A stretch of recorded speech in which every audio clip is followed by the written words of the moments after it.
Hey friends, welcome to Cannin, Plannin. This is Wendy, and I'm excited to be jumping in with you guys today. We're going to be talking about some journaling.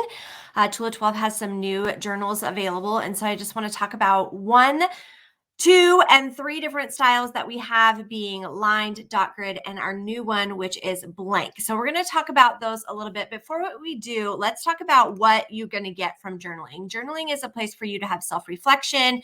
It is an emotional outlet. It can be a way that you can preserve memories. You can also do goal setting and accountability in there. You can have some creative expression, which you're going to get to see here in a few minutes. Excuse me. It's going to help you with problem solving, maybe doing a gratitude practice, mindfulness, and stress relief. So if you are somebody that has a really stressful job, this is a good way for you to dive into doing some stress release. Decision making and legacy building. If you have family members that are going to read your journal in the future, then you're going to want to keep some ideas handy for them to be able to see. So we're going to dive into the 3 different styles of journals that Tool of 12 has. We're going to start with the lined journal.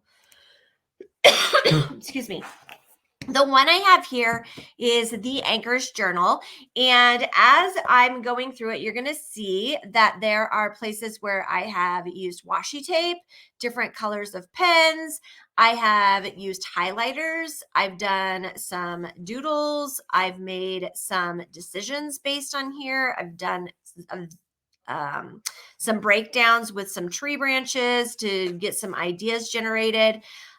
Lists, lots and lots of lists have happened here, and lots of planning, and a space where I can, draw out some different ideas, maybe something that I want to incorporate into things that I share on my social media channels.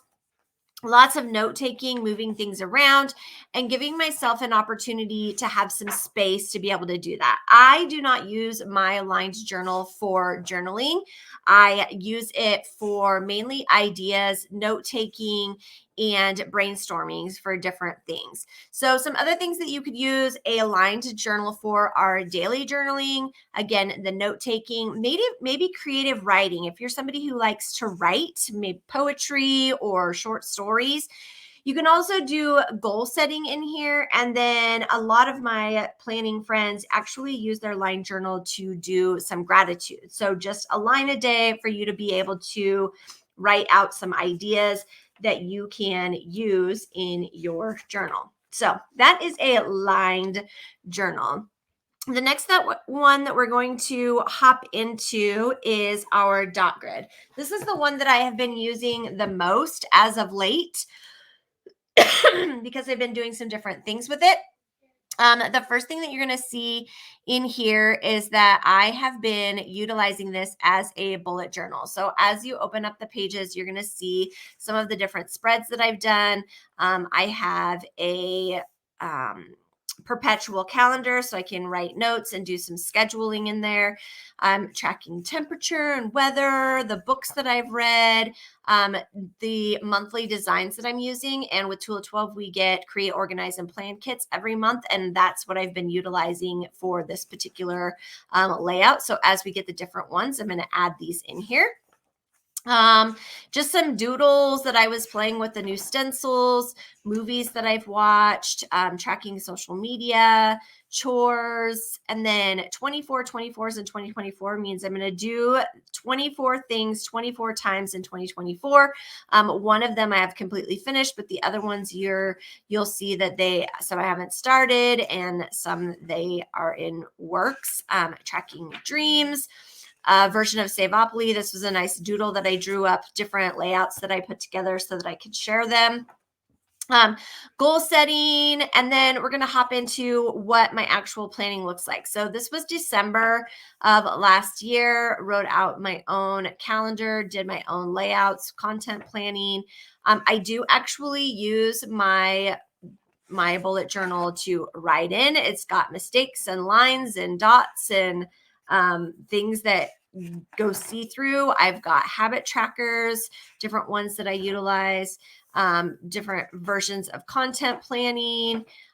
We did a line a day. And then we get into the journaling aspect. So this is how I actually do my journaling, more revolving around photos. I use an HP Sprocket printer and print out the photos. They come on sticky back paper. So it makes it a great way to be able to attach the photos. So I take the photos, and then in my camera, it records the date that the photos are taken, because I'm not always good about going through and doing my journaling as it happens. So I go back later afterwards and I, do my thoughts and etc. So this is where we skip into January and a new layout. Again, different versions that you can utilize. I did things a little bit differently this time, trying different layouts that I might have wanted to use over the course. There's different layouts for content planning as well. So you can kind of see some different ideas. Again, journaling was done right in the back side of this. And it's always a great way for you to incorporate your memories, write down quotes, fun things that you learn as you go, different goal setting ideas. This one is February's, which was the Just One More Chapter Cop Kit. You can see some different fun ways that you can utilize this. I've been going through a challenge with my VI planners and my membership group that showcases a different layout every week. So there's different kinds of layouts. This is a weekly, hourly version. And then we jump into, again, line a day, water tracker, habit trackers, and then we get into more journaling. And I'm just using washi tape, random stickers to be able to showcase those things. Again, some trackers that I have. And then always at the back of my dot grid journals, I have a washi tape graveyard, where all my pieces of washi tape go as I've been decorating my planner. And then I do some pen tests. So when I'm looking for a specific color, I can flip here and go, oh, I need this particular color. And I can go and grab it out of my stash with the different versions that I have available. So lots of things that you can do with a dot grid journal. Okay. Some other ideas that you might encounter while I'm getting my other books changed out here is you can do drawing, sketches, again, the bullet journaling that I mentioned, hand lettering, calligraphy, note-taking, planning and organization, journaling and reflection, designing sketches, a travel journal, writing recipes, and other creative projects. So lots of things that you can do inside of a dot grid journal. This next one, though, is super fun. This is our brand new blank journal. And I'm going to dive into some things that I actually did in this journal just this morning for this particular video. So first of all, this is a mixed media vibes is the layout or the design on the outside. Because it's mixed media, I allowed myself to be able to add some pieces to the outside of this. So this is actually wooden buttons from our card kits, and then a bow. And these were all just stuck on with glue dots, nothing permanent. You can obviously use something a little more permanent if you choose. And then we're going to dive into some different ways that I've utilized this layout, which is completely blank on the inside. There is nothing in here. So I'm going to show you some different ways that you can do use a blank journal, especially if you want to do junk journaling or something of that nature. I didn't have a lot of extra things for me to stick in here, like ephemera, what's the word I'm looking for? Ticket stubs, maybe your plane tickets, all those kinds of things you can stick right into a blank journal. It makes them a little bit bulkier, but that is the purpose of a junk journal. So the first example I have for you is just paper and washi tape. This is the paper from the Mixed Media Vibes Deco Kit that you can get through Tool 12.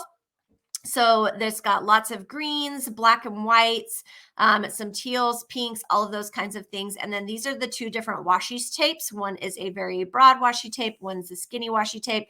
I've left room for outlining or journaling if you want to. You can also add pictures in here. The next thing that I did in this journal is utilize some distressed ink and some regular ink and stamps that I had from Stampin' Up. So this is the pink and the blue is a distressed ink. It was put on with some swirling motions in a blending tool. I've also utilized multiple different stamps. So there's actually a blob stamp in this green, which you're going to see in a couple of different places. There is a tire tread pattern, some X's, a little sprig of like holly berries, a flower, and then I stamped the word happy and then colored in it. You'll see I did that 2 different ways. There's also a diamond pattern, a swatch pattern, and then I did this little strip that you're amazing. There's a nice black bar, a fern, lots of different things that you can do. So this was just a mixture of all kinds of stamping. I went through and attached them, and then I added, of course, the washi tape just for a little bit of color. On the next page, I've gone back into a little bit of paper, but this time I added a paper envelope. This section right here is actually an envelope. Let me kind of tip it up here so you can see. I just took a regular card envelope and decorated the outside of it. You make it so that you can stick things in here. That's a great way for you to do some junk journaling. Also, what you don't see is there's a little mark right underneath this sticker. And because it's a junk journal and I can do whatever I want with it, I just did a sticker strip with some dots. I could have left it and it just lived with it that way, but I wanted to showcase some different ways that you can decorate. So pages are not ruined when you have stickers and ink and paper. You can just slap some things on there and make it work. The other thing I wanted to show you guys is that you can actually use this for a journal. I did like a bullet journal or a planner. So I did a quick layout using the stencil that comes with it. So this would be the calendar stencil. And then I used some of the journal stickers from the Enough Quotes sticker sheet. Used the circle templates from the stencils to make this. And I just created a to-do list, added some stickers, strips of paper, used the edges of the stencils to be able to draw, you know, these fun little designs on there just to show that you can do a lot of different things with this particular style. Some other things that you might do inside of a blank journal is collaging using photographs, magazine clippings, again, decorative papers, fabric scraps even are great in here. You can paint and draw, probably not want to do watercolor in here, but I can imagine that you would probably be able to do acrylic paints, obviously markers, which I've used, colored pencils or pastels. And if you don't want to do it directly on the paper, you can definitely add them to another sheet of paper and then attach them inside using a tip in or anything like that. You can also do a mixed media backgrounds, which I shared with you guys, which is like painting, stenciling, stamping, splattering, doodling, all those kinds of things. You can test yourself on different hand lettering ideas, or calligraphy is great to do in here. Mixing around with textures such as like washi tape and fabric scraps. You can use ribbons. Lace is really fun. If you put the lace down and do the blending tool over the top of it, you have the nice lace pattern behind it. You can also use buttons and beads, which I used on the outside. A lot of people use pressed flowers. You can also use vellum and tracing paper and things like that inside of here. I've showed you some stamping, but you can also use interactive elements, which is what the envelope is here. You can also do pop-ups. You can do tip-ins, all kinds of things that you can do to utilize your blank journal. So 3 different variations of journals that you can utilize to take care of your personal needs, whether it is note-taking, journaling, or just having some creative freedom. The opportunities are pretty endless with a journal, and it gives you some great ideas and ways and tips that you can utilize them for your own personal journaling style. Thank you for joining me. If you found this information helpful, please feel free to share it out, and I'll see you all next time. Bye, friends.